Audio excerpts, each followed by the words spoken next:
has seen a few thousand, and I had 7 casting directors. And each time they were interested, they would make a tape of the girl. I would see those tapes, and only then would I meet the girl. Bonjour. Nous rentrons tous ensemble? Oui, point du tout. Je souhaite être très proche du roman, et il est absolument hors de question d'édulcorer un des aspects du roman. C'est un de ces rares romans qui dit la vérité avec brio.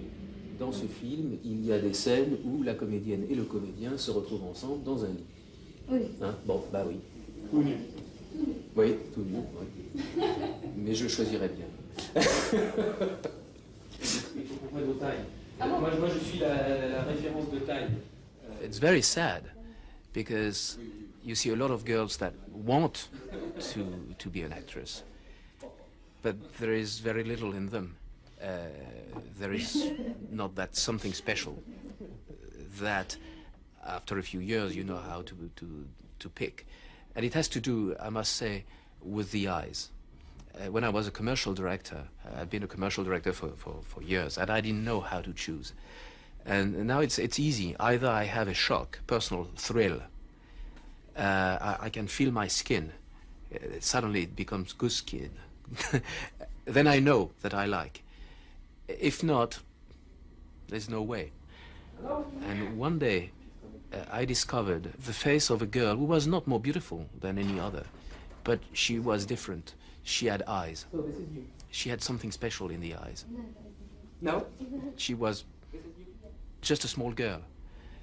But I could read a mixture of incredible ambition, timidity.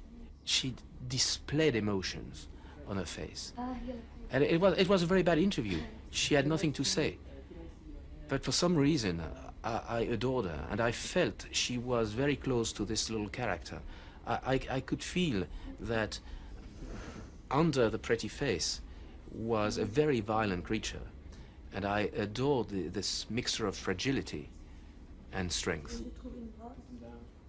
That day, when I was looking at this young girl, I wondered how close she was to the real face of Marguerite Duras. Fortunately, I had the American translation, the book, with, on the cover, the face of Marguerite Duras when she was 16. I put the two faces together, and it was just a shock. It was amazing to see that they had not only the same shape of the face, but exactly the same eyes. Je crois que la bouche, ça ira très très Oh, bien. oui, oui. Il n'y a aucun problème. Voilà. Et on peut faire très proche de celle-là tout en... Moi, je crois que c'est surtout un travail autour des yeux. C'est alourdir les yeux. My approach was obviously to try my best to make young Jane March, my actress, look as much as possible like the young girl described by Marguerite Duras in the novel. Essaye de me faire voir ce que tu peux faire. You can imagine the disaster if I had not tried it.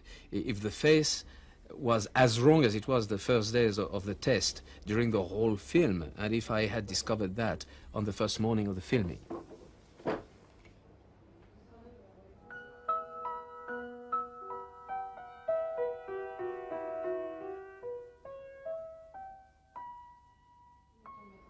That is what screen tests are made for, to refine the character, to discover its very roots.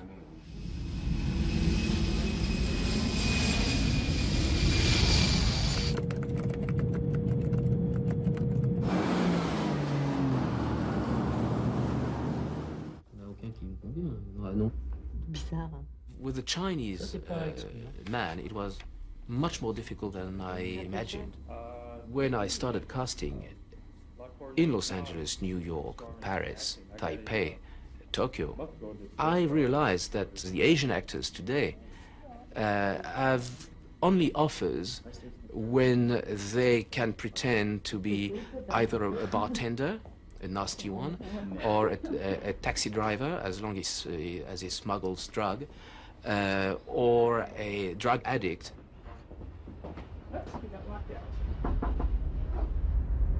In Hong Kong, it's exactly the same. In Hong Kong, you have two possibilities. Either you deal with English-speaking actors, so they're into kung fu, or with Cantonese-speaking actors, so they are into a sort of Peking opera kind of acting. Where are you going to find this man who belongs to, who is in between the traditional Chinese culture and the sophisticated European culture of those days? I had heard of a rare bird, and what happened is, the last day of my visit in Hong Kong, I heard, I opened the door, here was that guy. And I must say, I adored him immediately, because he had that kind of class. Could kill you. Imagine with a Chinaman. I asked him to come to Paris to have a test with my actress. Again, a test in a stupid costume, ridiculous haircut. But I could see he was a very, very refined actor. You smoke, miss? No, thanks. I also, to make sure, asked the two best American actors, Asian actors that I had met in Los Angeles, to come. And when I look at those tests now, I see that it would have been a total mistake, because those guys are so afraid not to be American that they become caricature of Americans. It's very surprising to see a white girl on a native bus. Totally impossible. I also had to find out the special chemistry between the two actors when they were close together. We have a lot of that in the film. It was very, very moving to see the two of them reacting so well. Qu'est-ce que c'est que ce chapeau? Qu'est-ce que c'est que ce chapeau? Qu'est-ce que c'est que ce chapeau? I was relieved I had my two leading roles. I still had to find the family, the mother, the brothers. I must say that it went quite easy. I tested them and I picked them right away. I also found the little Hélène, the classmate, with beautiful breasts, as Marguerite Duras described her, with breasts as white as flour, good enough to eat. I found her in London. She acted very well in the test, and I picked her right away.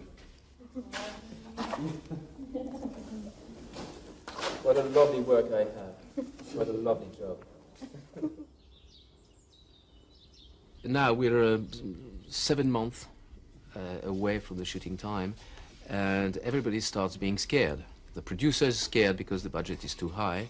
I am scared because I'm afraid that we won't find the money to reach my requirements.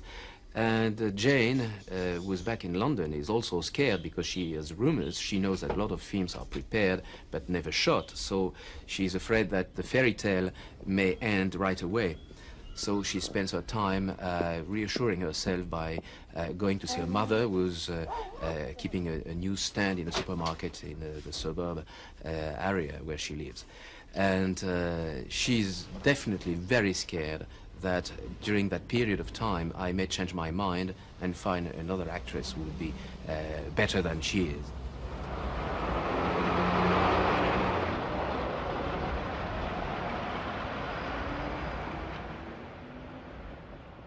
Before each film, I always go to London and meet with an old friend of mine. His name is Desmond Jones. He's a very interesting character. He's a mime, specialist in body behavior. He's the one who helped me to devise the attitude of my primitive people in Quest for Fire. And I wanted him to meet with Jane March to help her to remember what were the key attitudes of a teenager. Because I was afraid that Jane would modify her attitude while we were shooting, because it was clear that she was going to grow up. For Jane, we should think more in terms of child attitudes, like, you know, playing with the hair. Yeah. Because what happens is that's why I asked this. Huh? You take the hair. Did you ever do that? When you take the hair and you do that and you wind it round the end of the. You did that? I have people who do that. Wind it round the end of the nose. They do all this kind of thing. Yes, yes.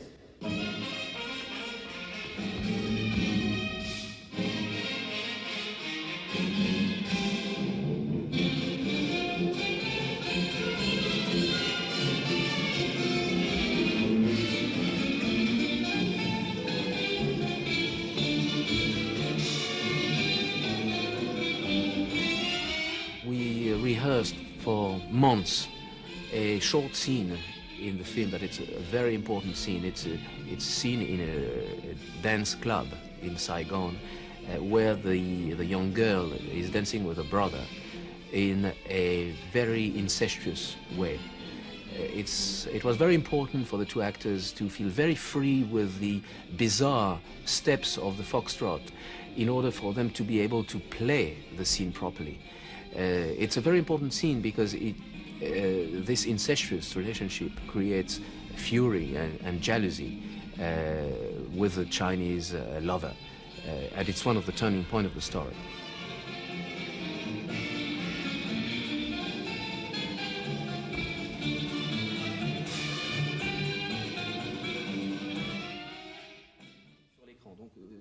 When I was shooting my first movies, I was very surprised to see that a lot of my technicians did not know what kind of movie they were doing. So now, to prevent all kind of aggravation, I gather all my heads of department, and for a few days I explain in detail what I am after. Et à laquelle il faut qu'on soit tous bien préparés.